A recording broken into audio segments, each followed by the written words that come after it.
ఇక్కడ పుట్టడం గిట్టడం కాదు, మధ్యలో ఉన్న జీవితాన్ని ఎలా గడుపుతున్నామన్నదే ముఖ్యం. జననం మరణం అవి రెండూ మన చేతుల్లో ఉండవు.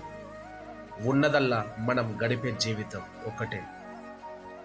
ఆ ఉన్న జీవితాన్ని ఏడుస్తూ గడుపుతావా, నవ్వుతూ గడుపుతావా, నీ చుట్టూ ఉన్న జనాలతో కలిసిమెలిసి బ్రతుకుతావో లేదో అది నీ ఇష్టం.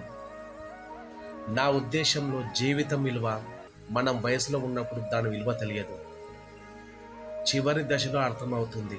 కానీ అప్పుడు మాత్రం ఒక ప్రశ్న మనకు ఎదురవ్వద్దు: నాకు నచ్చినట్టు నేను బ్రతకలేకపోయానే అనే ఒక మార్క్ మనకు రావద్దు. ఎవరి మనసు బాధ పెట్టకుండా నాకు నచ్చినట్టు నేను నా జీవితాన్ని ఆస్వాదించాను, ఇది చాలు అనేది మనకు అనిపించాలి. అది జీవితం. ఈ జన్మనిచ్చిన ముక్కోటి దేవతలకు, నా తల్లిదండ్రులకు నమస్కారం.